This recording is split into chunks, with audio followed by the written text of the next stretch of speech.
Hello guys, my name is Colin and this is Colin Talks Crypto. It's been a while since I've dropped a video. I'm in beautiful Nassau in the Bahamas, and you can see that behind me here. It's absolutely gorgeous. And I thought it was time to just do a little update and just kind of keep in touch with you guys. I have been staying on track of the crypto markets. If you follow me on Twitter, you will see that I am on this every single day, just like you guys are most likely. In this video, I just want to talk briefly on Luna. Obviously, it's been making some huge price increases and price moves, and just share a few of the projects that I've been dipping my toes into recently, and I'll let you know what that is later in this video, so stay tuned.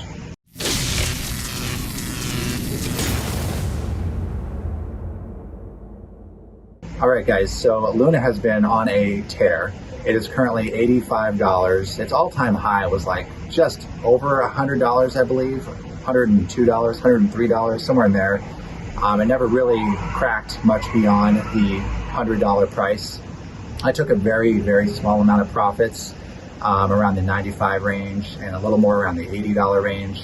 And other than that, I've just been basically waiting for it to do its next big move up. Well, it went down to about $46, maybe $44 at its low, at this local low for Luna. And now it's back at $85, and it's gone almost vertical in the past week or so. I would attribute that largely to the basically single use case. I'm not saying that Luna doesn't have other use cases, because it absolutely does. It's a very feature-rich, powerful, fast, low-fee, smart contract blockchain. But really, I would say that its claim to fame is heavily weighted upon one major feature, which is the Terra stable token, the Terra stable dollar, UST. Now, why is that such a big deal? Well, Do Kwon, the founder and the CEO of Terra Labs, founder of Terra Luna blockchain, was correct in his observation that to have DeFi, you must have a not only efficient stable token, but one that is truly decentralized, low fee, and truly algorithmic. And I've covered this in other videos, so I'm not going to delve into it too much, but we have a plethora of stable tokens out there, and some of the biggest ones are things like USDT, Tether, and USDC from Square/Coinbase. But those obviously are centralized. And the thing that UST brings to the table is true decentralization. There is no way that someone can freeze your assets when you hold UST. And that just brings to mind, the recent issues in Canada with the Prime Minister essentially using this ridiculous emergency act to freeze everyone's bank accounts that he did not agree with, protesters and such. And whether you agree with that or not, I think the one thing that we as a crypto community can agree on is that freezing people's money is never a road to success. It is always a road to enslavement. Because even if you do agree with a reason for freezing money in one case, it doesn't mean that you're going to agree with it the next time it happens. And maybe the next time it happens, you'll be the one having your bank account frozen. And then you probably very much will not wish that a central entity had the ability to freeze bank accounts. And so that is what we have seen. And that really, I think, has put a lot of spotlight attention on the Terra stable token, because like I said, it's unlike any of these other mainstream stable tokens in that it is truly decentralized. And it is algorithmic, meaning that it relies on a burn to mint function, whereby the ecosystem, the Terra ecosystem and the blockchain basically requires the equivalent amount of Luna tokens in US dollars to be burned when minting a UST stable token. And that is how the UST token maintains its peg to the dollar.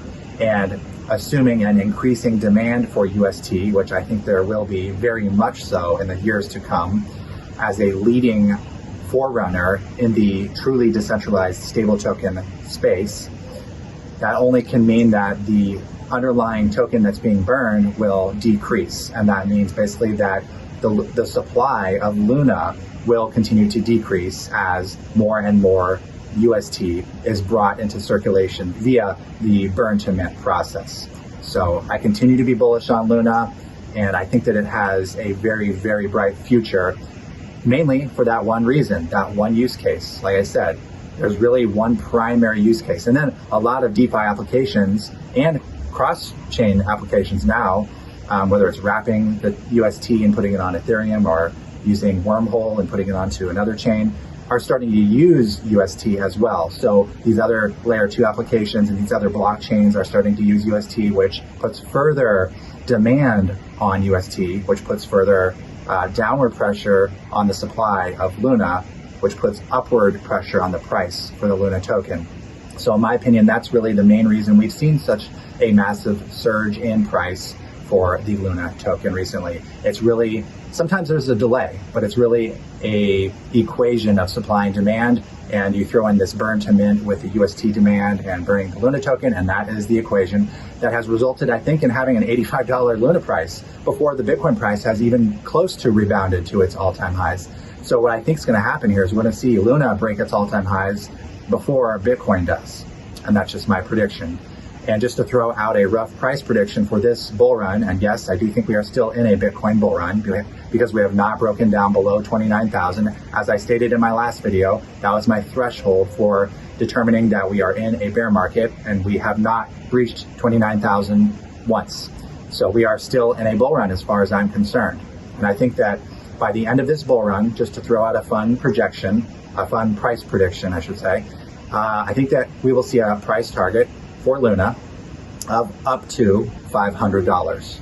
I'm going to keep it real loose like that because price targets are ridiculous to make and very difficult, especially with timing. So whenever the top of the bull run is for Bitcoin, I think that within 2 weeks, I'll tell you more about that in a second, but within 2 weeks, I think that we will see our peak for Luna, and I think that it will be up to $500. And it wouldn't blow me away to see it over $500, but I feel safe in saying up to $500. Definitely in the 3-figure range, definitely in the several hundreds of dollars, easily. But I think up to $500 is very realistic, especially with this burn to mint functionality.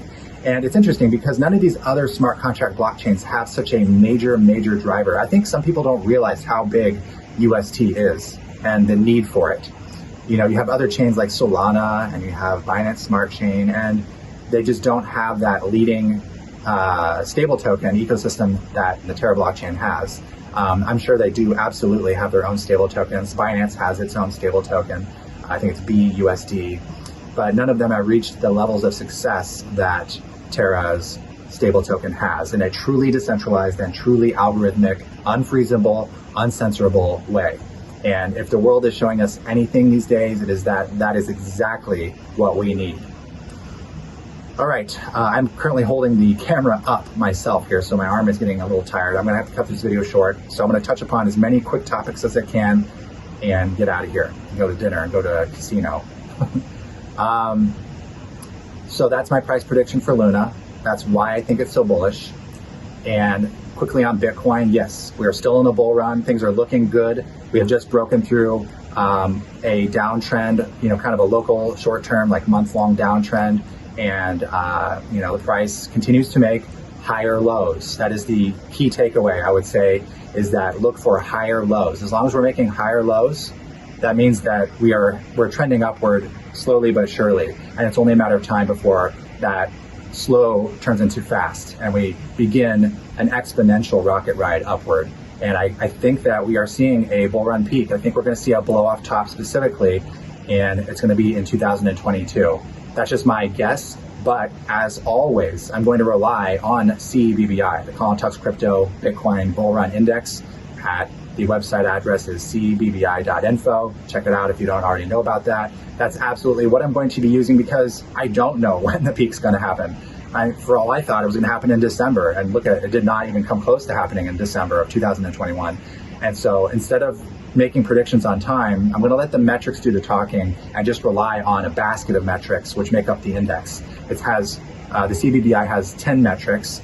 We're removing the having to peak metric because that was our experimental metric. It looks like it's not accurate. And rather than, again, try to add these time-based metrics, we're just removing all the time-based metrics from CBBI and having it purely rely on on-chain metrics and other historically accurate metrics in locating bull run peaks, not just sub peaks, but bull run blow off tops. And that's the one thing that separates CBBI apart from many of these other indexes that are out there now. I've seen a bunch of different indexes coming out, and one thing that they always, in my opinion, get wrong, and I guess it depends on your time preference, but they always include sub peaks as tops. They always include, or even smaller peaks as tops, and they're good for shorter time frame trading. But I'm interested in these massive, well, I would say 4-year cycles, but that's not necessarily the case anymore. Bull run, below off top cycles. It could be 4 years, 5 years, 6 years, however long these are going to turn out to be. And that is what CBBI is specifically designed for. And one question I get a lot is, does CBBI also help in predicting bear market bottoms? And yes, it does. Please read the first paragraph of text on the CBBI.info website where it says that exactly. But yes, CBBI is designed not only for the bull run tops, but also for taking profits, and also for buying and accumulating and reaccumulating at the next bear market bottom. Probably when the score is below 15 is a great time to be accumulating, and that's when I'm going to personally be reaccumulating when CBBI indicates below 15. But we have a ways to go before that happens. Some of the bears may disagree and say, we're on our way there right now. I totally disagree. I think that Bitcoin is still going to make new highs. Like I said, we're making higher lows by the month. That trend hasn't been broken. Call me, bears, give me a call when it's below 29,000. When Bitcoin goes below 29,000 and stays there, I will be the first to agree. The bull run has been invalidated, CBBI has been invalidated, and I will make that statement. But that has not happened, and we continue to make higher and higher lows. And so Bitcoin is, in my opinion, on an upward trajectory on a macro time span. And if the macroeconomic environment was not ripe for it now, then I don't know when is, because you have, funds being stolen and seized, and bank accounts being seized, whether it's for people you dislike or like, Canadian truckers or Putin. It doesn't matter. Like, the fact that anyone can freeze anyone's money is sick. And we are all entitled, as a basic human right, in my opinion, the freedom and the right to hold and preserve purchasing power and wealth. Not just fiat that loses purchasing power, but to hold actual, genuine purchasing power. And that is a fundamental right that everyone should have, whether you live in Africa or America, or even if you're a Russian citizen. We all deserve the human right to hold purchasing power. So that's, I think, where I'll leave it, guys. Real quickly, I still am bullish on the Vader Protocol. I made a couple videos on this. I'm just being transparent. I have continued to accumulate. The price has dropped, absolutely. And you do have to be careful on this one. I think that over the next year, be cautiously accumulating. That's what I'm doing, because there are the V-Ether whales dumping their initial, essentially, ICO tokens on the market, and they're linearly vested, and so they do get them gradually, and they are selling them. But it doesn't mean that the protocol isn't doing some amazing, groundbreaking things. I think that some people don't get it because it is quite complex, but when you actually do the research, like I have, like in depth, and look at what this protocol is bringing to the table, it is truly amazing, in my opinion. It takes that burn to mint function that Luna has, and it incorporates that, but in an improved manner, with improved peg stability for the USDV, the stable token on the Vader Protocol. And it incorporates things from Thorchain and Olympus, whereas it has protocol-owned liquidity, where the protocol earns the fees and puts it back into a DAO. This is all on Vader, and it has slip-based fees so that it can encourage liquidity on the smallest of pools. And it has a centralized token across all its future AMM pairs. The USDV will be that pair. So you have a built-in supply demand for the token that requires the Vader to be burned. So I said that all real quickly, but if you grasp what I just said, you can see that the tokenomics for Vader are quite amazing. And we just have to get through this kind of like whale dumping phase. And I think that we will see the price blossom and the protocol blossom as well. It's very, very new. The AMM doesn't exist yet. We're still waiting for the AMM to exist. So I'm just keeping my eye on that, and I'm accumulating it. And yes, the price does go down, but that is the nature with a lot of these beginning projects. So I see a bright future for the Vader Protocol. Okay, guys, my arm is killing me right now, so I'm going to go play some slots. I hope you're all doing fantastic. Have a great day, be safe, and I'll talk to you again soon.